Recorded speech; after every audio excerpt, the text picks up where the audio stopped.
Where to move your money if World War III is coming? I research so you don't have to. Let me ask you a slightly uncomfortable question. If you woke up tomorrow, grabbed your phone, opened the news, and the headline said, "Global War Escalates," what would you do? Would your money be safe, or would it still be sitting in a bank account earning 0.01% interest, bravely fighting inflation and losing every battle? Because history shows something interesting. When war begins, money doesn't disappear, it simply moves very fast. And the people who move first, they usually survive financially. The people who move last, well, they end up Googling things like, "Can I pay rent with expired coupons and positive vibes?" So today, we're answering one big question. If World War III were coming, where should you move your money? And no, the answer is not hiding cash under your mattress, unless your mattress is made of gold bars. In that case, please tell me where you bought it. Before we talk about investing, let's be honest about something. War is chaotic. Markets panic. Currencies crash. But something surprising happens during crises. Some assets lose everything. Others suddenly become extremely valuable. For example, during World War II, the U.S. stock market dropped sharply in 1940 when Germany invaded France. But according to data from the National Bureau of Economic Research, NEBR, and historical records from Standard & Poor's, the market later recovered and even rose during later war years. Which is strange because you'd think global war would destroy everything. But markets follow something very simple: scarcity, safety, and survival. Money flows toward whatever people need the most, which means if a global conflict ever happened, the real question becomes, what assets still matter when the world gets messy? Let's break it down. And don't worry, this is the only financial video where apocalypse planning meets dad jokes. 1. Physical gold. Let's start with the classic, gold. Yes, the shiny rock humans have been obsessing over for about 5,000 years. At this point, gold is basically the original cryptocurrency, just slower and heavier. And during war, gold becomes financial oxygen. During the 1979 Soviet invasion of Afghanistan and the 1973 oil crisis, gold prices skyrocketed as geopolitical tensions increased.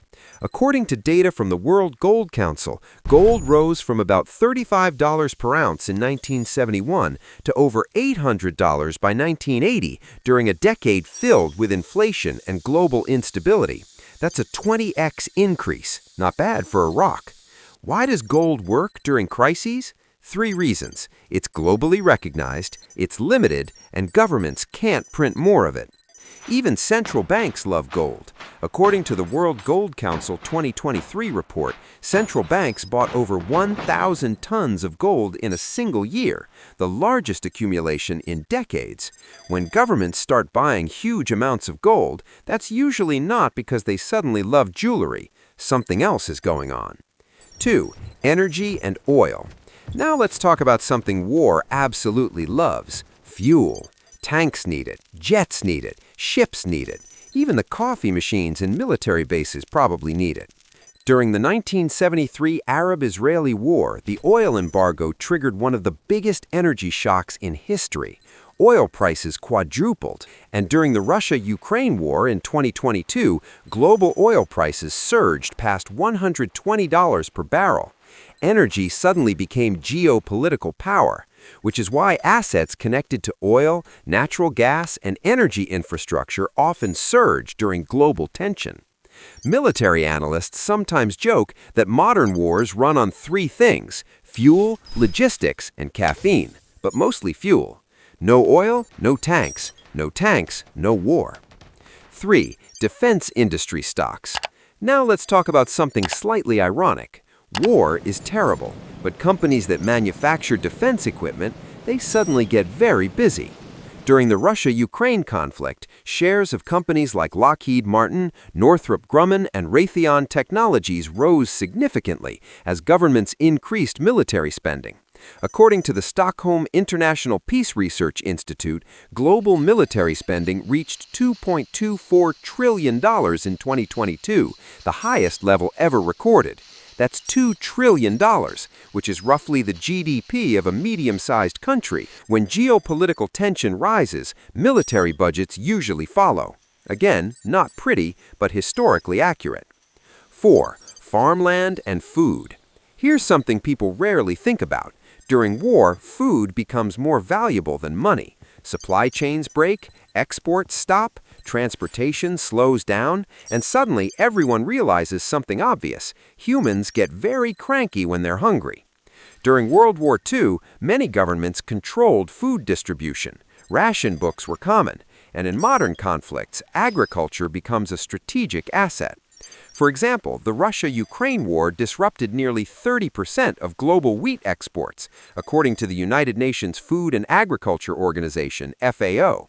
Food prices surged worldwide, which means farmland and agriculture assets suddenly become extremely important, because when everything goes wrong, people still need to eat, every day, 3 times, sometimes 4, 5 if it's pizza night. 5. Diversifying across countries. Now here's something wealthy people quietly do.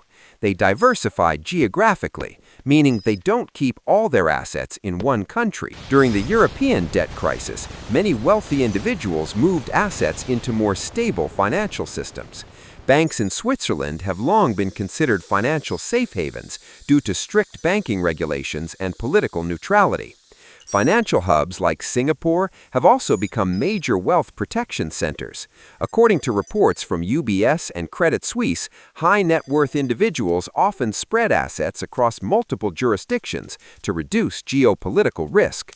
In simple terms, never keep all your money in one country, especially if that country suddenly appears in breaking news every 5 minutes. 6. Skills. Yes, skills. This last one might surprise you, but one of the most valuable assets during instability is not financial. It's skills. During economic collapse, people with useful abilities become extremely valuable. Things like medical knowledge, engineering, agriculture, logistics, repair skills. Historian and geopolitical analyst Peter Zeihan often explains that modern global supply chains are incredibly complex. If those systems break, people who can build, fix, and adapt suddenly become priceless. Your skills travel with you. Your stock portfolio doesn't. Also, you can't eat Bitcoin. Trust me, people have tried. Reality check. Before anyone panics, let's say something important. Predicting World War III is basically impossible. Geopolitics is messy, and hopefully we never see a conflict of that scale again. But history teaches us something valuable. Preparation is not paranoia, it's just common sense. Just like wearing a seatbelt doesn't mean you expect a crash, it just means you'd rather not fly through the windshield. Key takeaway.